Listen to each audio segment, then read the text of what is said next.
기억이라는 제목으로 우리 시간 말씀을 나누도록 하겠습니다.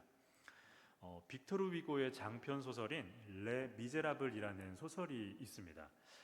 아마 이 소설이 어떤 소설인지 그냥 무슨 소설인가 하시는 분들도 있겠지만 이 안의 내용을 모르시는 분은 거의 없으실 거예요. 여러분 장발장 아시죠? 장발장, 빵 훔친 거예요. 그 내용이에요. 그게 한 부분이 들어가 있어요. 근데 저 레 미제라블이라는 뜻이 어떤 거냐면 그냥 불쌍한 사람들, 우리말로 번역하면 비참한 사람들이라는 뜻이에요. 근데 저는 비참한 사람들이 더 맞는 것 같아요. 내용이 너무 오래전에 읽기도 했고 또 너무 방대한 분량이라 세세하게 다 기억은 안 나는데 진짜 읽으면서 이 사람들 참 비참하다, 너무 불쌍하다라는 생각을 많이 했어요. 우리가 알고 있다는 그 장발장이라는 인물도 그 빵을 훔친 도둑으로 많이 기억하시잖아요. 근데 장발장도 빵을 훔친 건 맞는데 뭐 나쁜 의도를 가진 게 아니었어요. 자신의 조카가 너무 배고파하고 또 집이 가난해서 먹을 게 없으니 도둑질이라도 한 거예요. 그러니까 비록 위험을 감수하고 내 조카들을 먹여야겠다는 생각에 빵을 훔쳤는데 그만 그게 걸려서 조카는 빵도 못 먹고 그 자리에서 잡혀가서 옥살이를 하게 된 거예요. 정말 비참한 게 뭐냐면 뭐 지금도 아니라고 할 수 없지만 빵을 왜 훔쳤는지 이유를 알게 되면 흔히 말해서 선처가 됐었을 거예요. 그런데 당시 사람들은 돈이 없다는, 힘이 약하다는 이유로 그 빵 훔쳤다는 거 하나로 옥살이를 하고 또 어떤 사람들은 힘이 있다는 이유로 더 큰 잘못을 저질러도 떳떳이 살아간다는 거예요. 참 비참한 게 지금도 크게 다르지 않다라는 게 진짜 비참하죠. 이 소설 속의 이 장발장도 굉장히 비참하게 그렇게 잡혀가서 옥살이를 하는데 더 비참한 건 옥살이 이후예요. 이제 나와서 먹고 살아야 되니 일을 해야 되는데 전과자잖아요. 써주는 사람이 없는 거예요. 지금도 그렇죠. 전과가 있으면 어디에 취업하기가 참 어려운데 마찬가지로 장발장도 써주는 사람이 아무도 없으니까 먹고 살려고 하다 보니 결국에 또 절도죄를 저질러요. 그게 이제 우리가 아는 성당에 들어가서 그 은초대와 은자를 훔치려고 했던 거예요. 그래서 훔치고 또 걸려요. 정말 운도 안 좋아요. 또 걸리는데 그때 이제 이 걸리는 그 자리에서 뒤에서 신부님이 막 뛰어오죠. 우리가 아는 신부님이 막 뛰어와서 하는 얘기가 아니 왜 은초대만 가져갑니까? 내가 이 은잔도 가져가라고 했잖아요. 그러니까 지금 도둑질한 건데 신부님도 아는데 저 장발장 구해주려고 막 뛰어가서 은잔도 들고 가서 이것도 가져가라고 했잖아요 라고 그 경찰 앞에서 얘기하니 이 경찰 입장에서는 아니 분명히 이 신부가 피해자라고 생각했는데 피해 사실이 없다라고 말한 것과 똑같잖아요.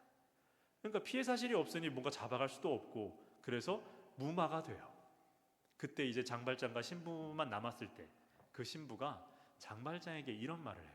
우리 한번 띄워주실래요? 내가 이 은으로 당신의 영혼을 샀습니다. 그러니 이제 선하게 살아가십시오 라고 해요. 그 누구도 자신을 헤아린 적이 없는데 그 신부의 이 마음이 자기를 처음으로 따뜻하게 대해준 거예요. 이 사건 이후로 장발장의 인생은 완전히 달라져요. 완전히 다른 삶을 살아요. 장발장은 이 선행을 한번 베푼 걸 받은 이후로 완전히 바뀝니다. 망각의 동물이라고 하는 사람도 절대 잊지 못하는 기억들이 있어요. 우리가 다 그렇잖아요. 나쁜 기억이라면 참 아쉽게도 그 기억에 붙잡혀서 시간이 오래 흘렀음에도 불구하고 여전히 부정적인 영향을 받고 있어요. 비슷한 상황이 발생하면 나도 모르게 예민해지고 나도 모르게 화가 나기 시작하고 그 비슷한 기억 때문에 그 오래전의 그 기억 때문에 계속해서 내 삶에 영향을 받고 있다는 거죠. 하지만 좋은 것도 있죠. 반대로 좋은 기억인 경우도 그래요. 언제나 내 기억 속에 좋게 남아있는 기억 때문에 다른 사람들은 여기가 별로라고 하는데 나는 여기가 참 괜찮아요. 다른 사람들은 저 사람이 그냥 그렇지 않아 라고 하는데 나는 저 사람과의 기억이 너무 좋아서 그 사람만 보면 참 흐뭇해요. 그리고 좋은 기억들이 있어서 언제나 그게 좋은 영향을 받기도 하고 그 영향 때문에 나도 다른 사람에게 좋은 기억을 끼치기도 해요. 이 장발장처럼요. 어찌되었든 사람들도 아무리 오래된 기억이라도 자신의 삶에 끊임없이 영향을 줄 정도로 잊혀지지 않는 기억들이 우리 모두는 하나씩 갖고 있다는 겁니다. 사람도 이 정도라면요, 우리가 갖고 있는 기억도 우리에게 이런 영향을 끼친다라고 한다면 만약에 하나님이 우리 삶에 어떤 걸 기억하고 계시고 생각하고 계시면 어떤 일이 벌어질까요? 오늘 본문이 바로 그런 내용입니다. 우리가 사무엘상 지난번에 첫 번째 이야기 나눴을 때 엘가나라는 그 한나의 남편 엘가나에 집중해서 이야기를 나눴었죠. 그래서 그 엘가나가 한나의 곁을 끊임없이 지켜주죠. 이 한나라는 여인은 불임이었죠. 임신을 하지 못해서 참 너무나도 괴로웠어요. 그런데 이 한나가 진짜 괴로웠던 건 자신의 마음을 알아주는 사람이 한 명도 없어서 괴로웠던 게 아니라 지금 말씀드린 그대로 임신을 못해서 너무 괴로웠던 거예요. 자신의 곁을 지켜주는 엘가나가 아무리 옆에서 사랑의 표현을 끊임없이 하더라도 문제가 해결이 안 되니까 여전히 괴로웠어요. 그 이후에 어떤 일이 있었냐면 자신이 얼마나 괴로운지 그 괴로움의 깊이만큼 기도 또한 깊어졌어요. 그때 오죽했으면 엘리라는 제사장이 한나가 기도하는 걸 보고 제가 취했구나, 지금 술을 너무 마셨구나 라고 할 정도로 깊이 있게 기도를 한 거예요. 나중엔 그 사실이 아니란 걸 알았지만 그때 한나가 기도했던 게 뭐였냐면 사무엘상 1장 11절을 잘 보면 아들을 주시면 나에게 아들을 주시면 내가 하나님께 바치겠습니다, 하나님께 드리겠습니다 라는 기도를 그렇게 하고 있었던 거예요. 저는 정말 이 기도의 피해자들을 신학교에서 많이 만났어요. 정말 신학교를 입학하면 초반에 동기들과 이런저런 얘기를 나누잖아요. 그러다 보면 꼭 물어보는 게 근데 왜 신학교를 왔어? 라는 그 질문이에요. 근데 어디 가나 그렇잖아요. 왜 이 학교를 지원했는지, 왜 이 회사를 지원했는지 그 사람의 동기가 궁금하죠. 마찬가지로 우리는 또 신학교니까 이 사람도 목회를 할 생각이 있나 보다 해서 어떤 이유일까라고 서로 이렇게 질문을 해요. 그러면 그때 나오는 대답들이 여러분이 다 예상하는 거예요. 수련회 때 참 은혜를 받아서 나도 목회자가 되겠다는 마음을 먹었다는 거, 또 나의 아버지가 목사님이셔서 어렸을 때부터 그걸 보다 보니 나도 목회를 하고 싶었다는 거, 그리고 뭐 교회가 너무 좋아서 교회에 있는 시간이 많다 보니까 나도 어떻게 하다가 신학교를 왔다라는 거, 뭐 여러 가지 이야기가 있는데 그 대답을 하다가 말을 잇지 못하는 동기들이 있어요. 그게 뭐냐면 왜 왔어? 라고 물어보면 그게 엄마가 이런 애들이에요. 이런 애들이 바로 이 기도의 피해자예요. 엄마가 하면은 법은 이거예요. 엄마가 임신을 못했었는데 하나님께 기도하고 나를 가졌어요. 그래서 내가 신학교를 왔어라는 거예요. 근데 그 친구들이 참 답답한 건 뭐냐면 서원을 했으면 그냥 어렸을 때 말을 해주면 참 좋았을 거라는 거예요. 차라리 그냥 어렸을 때부터 내 운명이 뭐라는 걸 알고 살았으면 그냥 체념을 하던지 받아들였을 건데 왜 하필 입시 때 그 말을 해가지고 어디다 쓰지도 못하고 그렇게 가야 되는 거예요. 그럼 이제 동기들 물어보는 건 뭐냐면 안 가겠다고 한 번이라도 얘기를 해보지 라고 하면은 대부분의 대답은 이거예요. 그 말을 했는데 엄마의 반응은 서원을 이행하지 않았을 때 우리에게 돌아올 재앙과 막 그런 걸 듣다 보면 머리가 너무 아프다는 거예요. 그럼 결국 어떻게 돼요? 안 할 수가 없다라는 거죠. 서원을 했을 때 내가 하나님께 이렇게 하겠다고 결단을 딱 했을 때 그것을 이행하지 못한다고 하나님이 재앙을 내릴 것이다 라고 저는 사실 그렇게 믿지는 않아요. 그렇게 생각하지는 않습니다. 사람들마다 분명히 생각의 차이는 있겠지만 저는 하나님은 꼭 그런 분은 아니라고 생각을 해요. 우리가 이렇게 결단을 했지만 때론 그걸 이행하지 못하면 그게 너의 한계라는 걸 잘 알았으면 좋겠다는 메시지를 던지시는 분이지 뭐 그것 때문에 막 재앙을 내린다 이런 분은 아니라고 저는 생각을 합니다. 그럼에도 불구하고 제가 한 가지는 분명하다고 생각하는 게 있어요. 우리가 서원을 기도했을 때, 그러니까 기도라는 걸 했을 때 하나님이 어떻게 응답하실지 우리는 알 수 없습니다. 알 수 없지만 분명한 한 가지는 우리가 기도한 것을 하나님은 기억한다는 겁니다. 그것을 생각하신다라는 거예요. 오늘 지금 여러분 기도하러 다 오셨잖아요. 지금 여러분이 하는 기도 또한 하나님은 듣고 계시고 기억하실 거라는 거, 생각하실 거라는 겁니다. 한나의 기도도 하나님은 기억하셨고 생각하셨어요. 아들을 주시면 내가 하나님께 드리겠다라는 거, 하나님은 그걸 생각하고 계셨어요. 그래서 오늘 본문 속을 잘 보면 하나님이 이렇게 이런 반응을 하시죠. 우리 19절과 20절을 다시 한번 읽어보도록 하겠습니다. 함께 읽겠습니다. 시작. 그들이 아침에 일찍이 일어나 여호와 앞에 경배하고 돌아가 라마의 자기 집에 이르니라. 엘가나가 그의 아내 한나와 동침하매 여호와께서 그를 생각하신지라. 한나가 임신하고 때가 이름에 아들을 낳아 사무엘이라 이름하였으니 이는 내가 여호와께 그를 구하였다 함이더라. 아멘. 하나님은 한나가 기도했던 걸 생각했어요. 한나가 사무엘상 1장 11절에서 하나님이 자녀 주시면, 아들 주시면 제가 하나님께 다시 바치겠습니다 라고 했던 기도를 생각하셨다라는 거예요. 그걸 생각하시고 하나님은 그걸 기억하셨어요. 그래서 엘가나와 동침했을 때 한나에게 아들을 주셨다라는 거예요. 우리가 사무엘상 1장 초반부터 잘 읽어보면 한나의 임신을 막은 것도 하나님이셨어요. 그런데 한나에게 임신을 다시 하게 하신 것도 하나님이셨어요.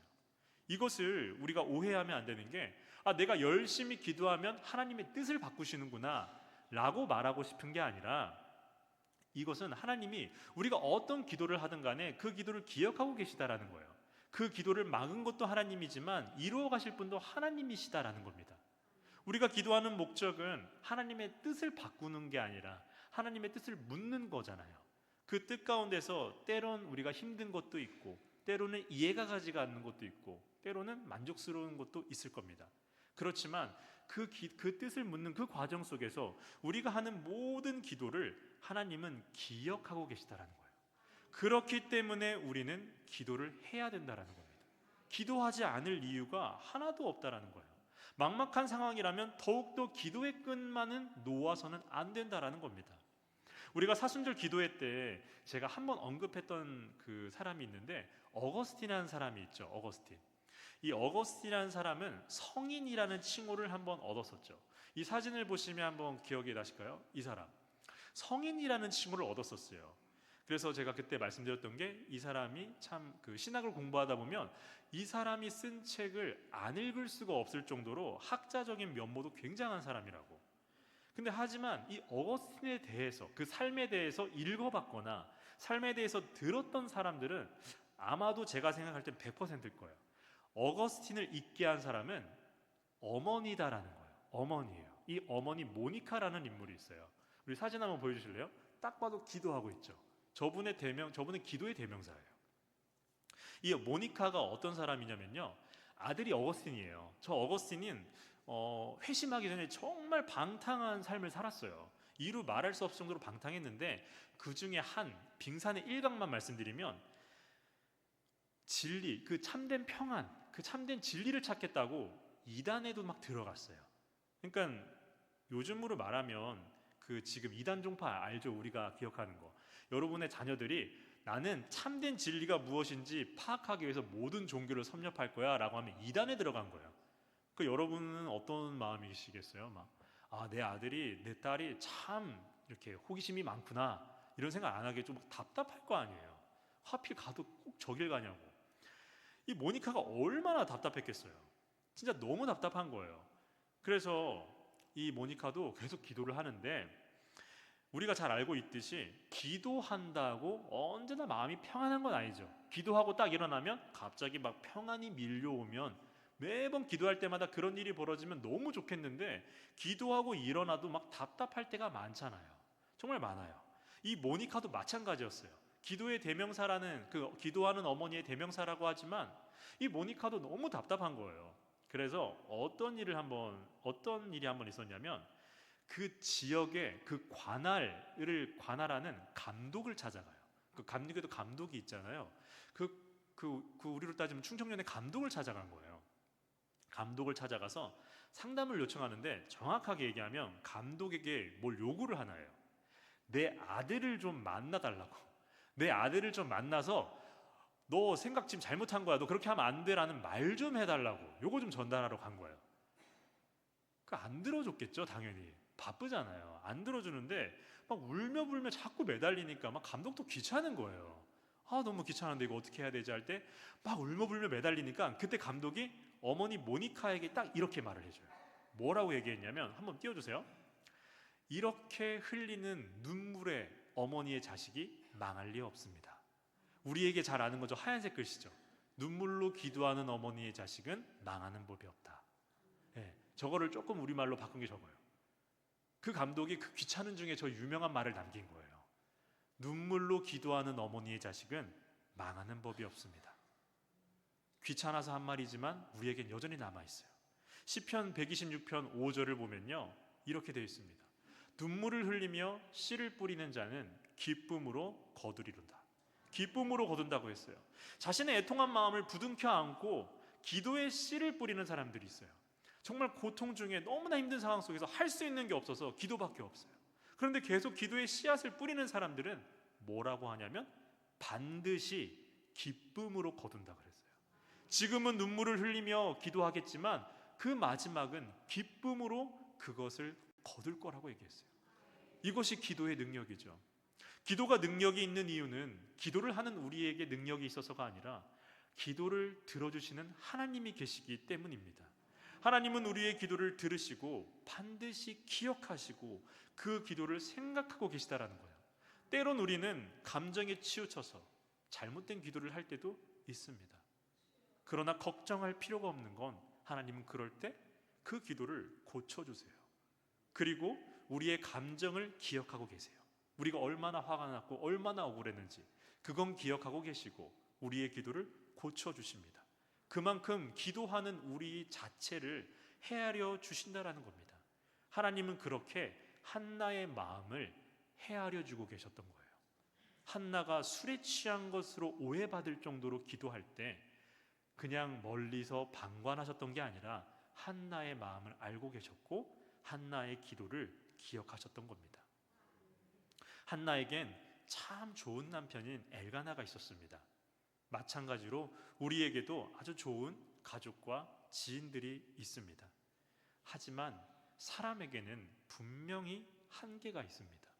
내 곁을 지켜주는 것만으로 충분히 감사한 일이지만 우리의 근본을 해결해 줄 수는 없습니다. 그것을 하실 수 있는 분은 오로지 하나님 한 분뿐인 줄 믿으시길 바랍니다. 다행히도 우리의 어려움을 해결해 주시는 그 하나님께서 정말 다행히도 우리의 기도를 헤아려 주시고 우리의 기도를 기억하시고 우리의 기도를 생각해 주고 계십니다. 오늘도 기도하기 위해 이 자리에 나오신 우리 교회 여러분, 여러분이 오늘 하는 기도 하나님은 이미 알고 계십니다. 그렇지만 그 기도를 또 들어주실 것이고 그 기도를 깊이 생각해 주시며 기억해 주실 줄 믿으시기 바랍니다. 이 시간 기도할 때 언제쯤 응답이 될까라는 답답함도 분명히 있으시겠지만 이 기도가 응답되는 과정임을 꼭 믿으시고 나의 삶과 내 가족들의 삶이 바뀌고 있는 중이라는 것 또한 믿으시며 우리의 상황을 역전시켜 주실 이 하나님을 기대하시며 기도하는 시간 되시길 주님의 이름으로 축복합니다. 이 시간 말씀을 기억하면서 우리가 함께 찬양하길 소망합니다.